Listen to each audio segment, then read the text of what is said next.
The World Wildlife Fund has released a new report, and it does not have good news for the world's wildlife populations. They're set to decline by 2/3 by the year 2020. So now 2/3 of what? So basically, they've been taking these measurements since it was 1970. That's the beginning point.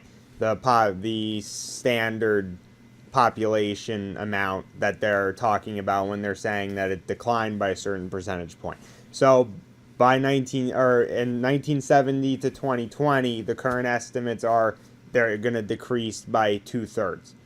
So this is obviously not good news, and the Guardian wrote an article about it in which they basically summarized the report. I'm going to include the report in the description below, a link to it. It's 148 pages. A lot of people don't necessarily have the time to read that, but it's definitely very interesting if you do want to read it. But I'm going to summarize it here, and I'm going to talk about a lot of the more interesting and more pertinent points. So, in any case, the Guardian writes, the number of wild animals living on Earth is set to fall by 2/3 by 2020, according to a new report. Part of a mass extinction that is destroying the natural world upon which humanity depends. The analysis, the most comprehensive to date, indicates that animal populations plummeted by 58% between 1970 and 2012, with losses on track to reach 67% by 2020. Researchers from World Wildlife Fund and the Zoological Society of London compiled the report from scientific data and found that the destruction of wild habitats, hunting, and pollution were to blame. The creatures being lost range from mountains to forests to rivers and the seas, and include well-known endangered species such as elephants and gorillas, and lesser-known creatures such as vultures and salamanders. The collapse of wildlife is, with climate change, the most striking sign of the Anthropocene, a proposed new geological era, in which humans dominate the planet. We are no longer a small world on a big planet. We are now a big world on a small planet where we have reached a saturation point, said Professor Johan Rockström, Executive Director of the Stockholm Resilience Center, in a foreword for the report. Marco Lambertini, Director General of World Wildlife Fund, said, the richness and diversity of life on Earth is fundamental to the complex life systems that underpin it. Life supports life itself, and we are part of the same equation. Lose biodiversity, and the natural world and the life support systems as we know them today will collapse. Most certainly not good news. The reduction of wildlife will always it's going to inevitably have an effect on us as well, for those who just really don't care about the wildlife as itself, the actual lives of these animals. So it's going to affect us. So a great example is in Hawaii, there's 7 species of bees there that are now endangered. Now, I don't know about most people, but to me, the concept of an insect being endangered is almost it's amazing to me, because insects are usually so amazingly large in number that it's almost thought to be impossible for me. It's thought to be impossible for me that they would actually be able to be in danger, because they're everywhere, but apparently not so. So, all right, so that's just in Hawaii. That's 7 species of bees.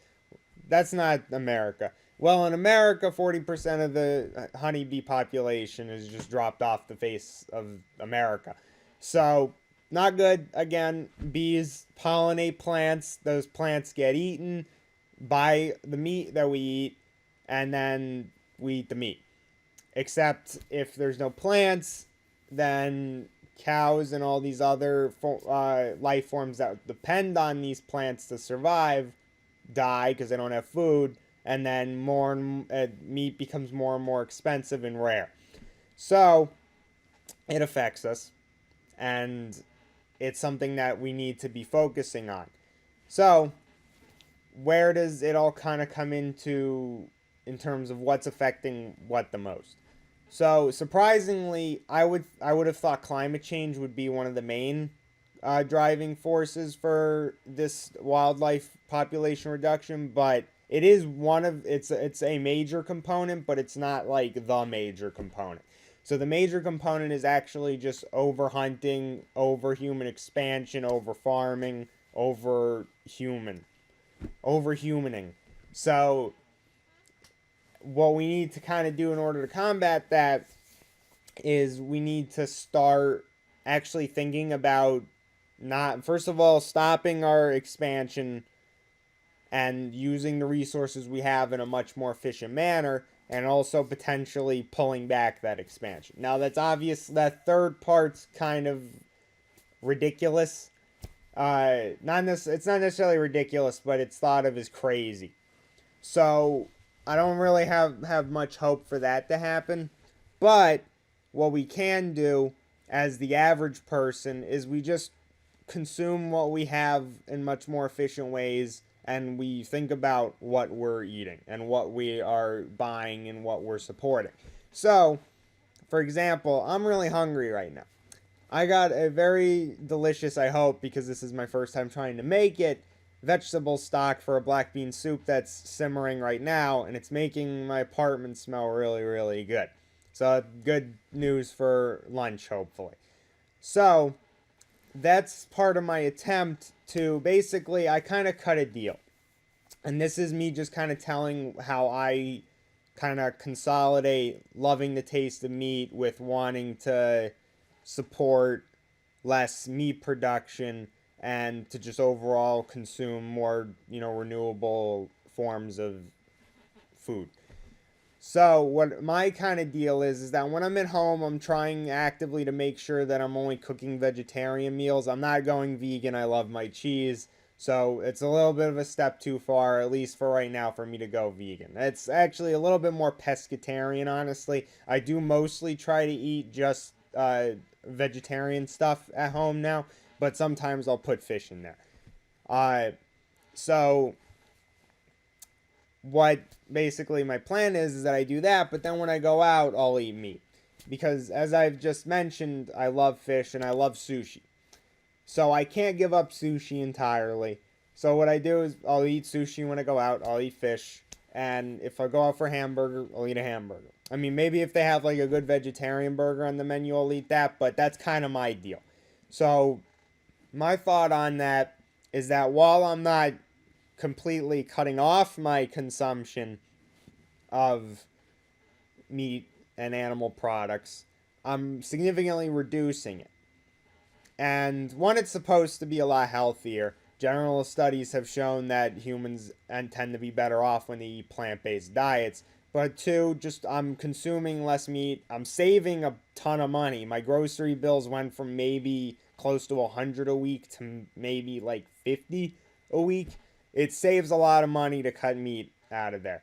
So I'm saving money. I'm reducing my meat consumption, and overall, I should be getting healthier. We'll see how that ends up turning out. That's when my doctor tells me. I don't have the authority to judge how healthy I am. I'm not having a heart attack currently, so I can't be doing too bad, right? So that's kind of my deal. And I think if a lot of people followed that, that'd significantly help the problem, because a lot of people consuming less is better than only a few people consuming none. So if everyone just went not necessarily vegetarian but pescatarian, I call myself kind of a half vegetarian at this point.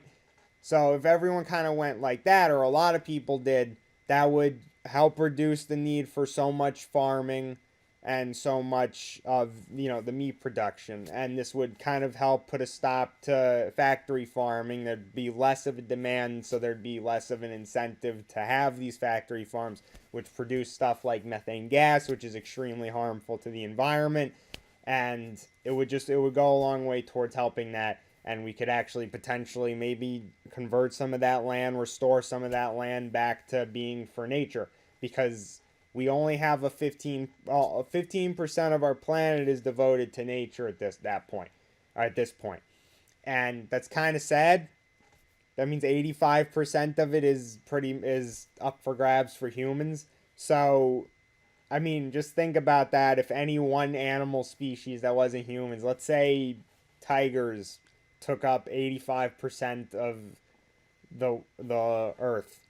That seems like that'd be a little bit of an overpopulation problem, and it'd probably end up messing up a lot of ecosystems because there's a lot of ecosystems that aren't really well equipped to maintain tigers. So, in the same way, almost no ecosystem is well equipped to maintain humans because humans can literally almost unlimitedly increase their resource consumption and increase what we're using it for and how we're using it. So humans have that unique ability to morph the environment around them to suit how they need it.